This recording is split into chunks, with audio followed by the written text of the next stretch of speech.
This is the Pyramid Guide, published in September 1972, but basically a newspaper that was published back in the day about pyramids. This is the first magazine they published, and we're going to cover it in today's video. My wife is also here to help us read today, so that's awesome. Let's go ahead and start. The amazing Cameron cone and pyramid effects. A new wave of interest in pyramid replicas sweeps the world. Interested buffs everywhere are again making scaled-down cardboard and metal models of the Great Pyramid of Giza. The mysterious power produced within these structures relies on the builder's strict adherence to the Great Pyramid's true degree and angle. The power appears in the facsimile's form regardless of size. Even the tiniest replicas possess a mysterious, self-contained energy capable of preserving perishable and sharpening cutlery. The ability of the Great Pyramid and its miniature counterparts to mummify and dehydrate organic substances has been known for many years. The strange X-force at work in the pyramid modulars may be related to light waves, electromagnetism, or cosmic energy, but no one knows for sure. Most researchers probing into the mysteries of this self-contained power are able to produce new effects, actually without understanding the origin or cause involved. Students of the phenomenon appear to fall into one or more of three groups. The first of these make tests with meat, fish, flowers, and dull razor blades or cutlery, finding the results amazing. Intrigued by the novelty, they are eager to demonstrate their findings to others. Under normal conditions, the replicas never fail to perform. Thus, the prototypes provide provocative conversation pieces while introducing others to this rediscovered phenomenon. In the next group, we have those who commercialize on the old, new wonder. They package dairy products for the preservation in containers patterned after the Great Pyramid. The pendulum responds above and around the pyramid or over the apex of a cone, much as it reacts to a bar magnet. Recent tests by 4 individuals experienced in the use of the pendulum brought an unanimous opinion regarding the following results. The first, the pendulum self-activates its swing or swirl near and above the pyramid's apex without perceptible muscular influence. The second, the direction of the gyration, right or left, varies from one dowser to the next, according to the pre-established code worked out in the operator's mind. The third, the pendulum readily responds to yes or no answers when moving above the replica's vertex. The fourth, the pendulum refuses to rest steady above the pyramid unless mentally directed to do so. Its natural tendency is to oscillate above or gyrate around the vertex. The legendary gold Ben. Why should pyramid structures be so common to archaic Egyptian, Aztec, Mayan, Inca civilizations? While it is true Egyptian pyramids were used for burial purposes, all pyramids appear to have been built with some religious significance. The huge, high pyramids of Mexico and South America served mainly as the bases for temples erected to sun gods. The Temple of the Sun near Mexico City, the temple at Uxmal in Yucatan, the last Mayan capital, Chichen Itza, are prime examples. Most pyramids are notable for the excellence of craftsmanship in their building. The enormous stones milled and placed with such an exactitude in some pyramids left them impervious to the damage from the world's cataclysmic earthquakes over great periods of time. Pyramid builders the world over seemingly shared common convictions regarding the perpetuity of the human scene, that Homo sapiens were here to stay. However, it is certain that Homo sapiens of modern technology would be desperately challenged if called upon to duplicate these relics of primitive cultures, unable to ascertain even the exact nature of the techniques used in pyramid construction. The Great Egyptian Pyramid of Giza is mysteriously truncated, and there is conjecture whether it has ever been graced with a capstone. Legends vary. Some saying there was indeed a capstone of pure gold that shone out brightly over the vast distances. According to Edgar Casey, the Great Pyramid's capstone was a combination of copper, alloy, brass, and pure gold, all pounded into its perfect shape. And completion of this capstone was heralded with elaborate religious ceremony to which the populace was summoned by means of an ear-splitting clanging on the meadow. Bells have been ringing for worship all through time. Egyptian legend professes that the ancient sun god priest Ra. You're racist for laughing at their god. You're racist. Egyptian legend professes that the ancient sun god priest Ra, during his act of creation, ordered a pyramidal structure to rise in the antediluvian waters, so he might stand upon it to view his handiwork.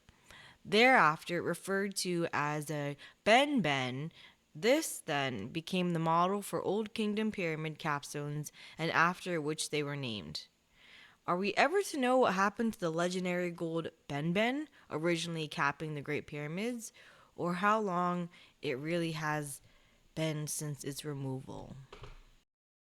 Amazing effects.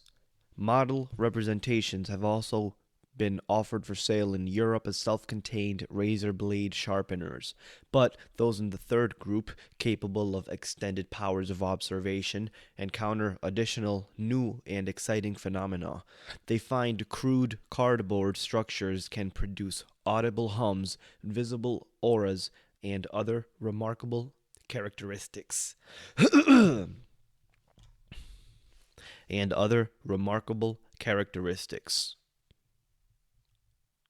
Among them, some psychics appear to discern the higher octaves of sound caused by the pyramid's reported internal reverberations, or through elevated vision, capture the form's aoric animations, or auric animations.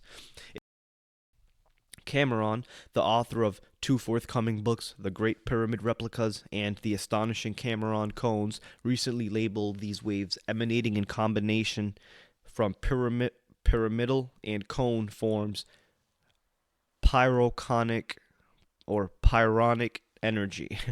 Pyronic energy.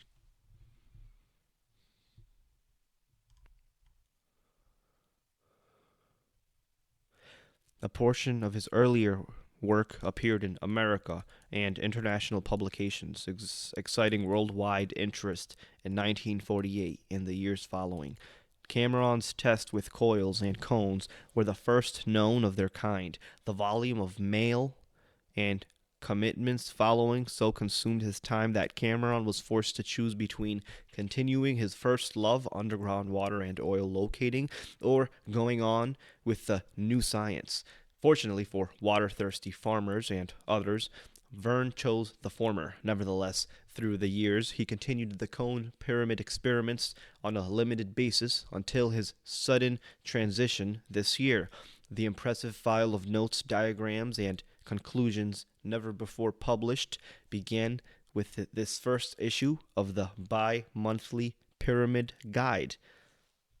After World War II, Cameron had read about the strange self-contained energy operating within the Great Pyramid of Giza. He pondered the mystery of the fact that pyramidal forms appeared to preserve perishables and sharpened cutlery. Further reports excited Cameron's imagination. In dowsing for underground water, he was always searching for a scientific explanation of the unidentified power enabling a diviner to detect the presence of underground water. Could pyramid power, he wondered, be associated with the invisible forces making dowsing for water possible? He considered and weighed the problem for several days. Finally, working out a metal scale model of the Great Pyramid, he discovered that when a model representation of the pyramid was placed on the ground above a known moving underground stream, the replica's energy nullified the emanations formerly detected rising from the subsurface water source. A wonderful coincidence. A few months later, a new and startling turn of events led Cameron deeper into the object of his research. It all began with the persistent ring of the telephone on his desk.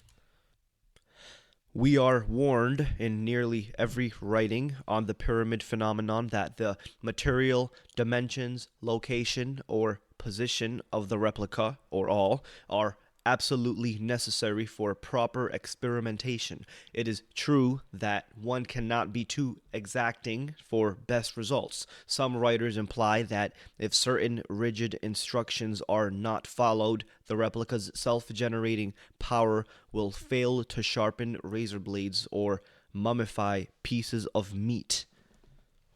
This is true to some degree. Exhaustive tests made by Vern L. Cameron prove that the pyramid form can be made from a variety of materials: cardboard, wire, thread, metal, etc., though a cardboard cone is worthless as an energy accumulator unless covered with a metal foil or a similar material. The pyramid prototype's dimensions and angle can vary substantially and still show positive effects. The nature of the object or substance being tested inside can vary its placement height above the base. A great deal of experimentation is needed before one precise elevation may be declared superior to all other levels, if at all. And the size and type of the pyramid itself can be a governing factor. There may be advantages in keeping the object of your test within the bottom 1/3 of the overall height of the replica. The energy field within the pyramid will produce results even if the object and replica are placed in a position deviating slightly from true north. But the miniature structure should always be located a reasonable distance from live electronic devices, fluorescent or neon lighting, or other high frequency and voltage generating devices or lines. More work appears necessary to determine the effects of heat or cold, and perhaps sunlight, or the on the pyramid and cone forms, or on their actual composition. Tests with various colors or of paints sprayed over cardboard replicas failed to show any significant change in the pyramid's performance.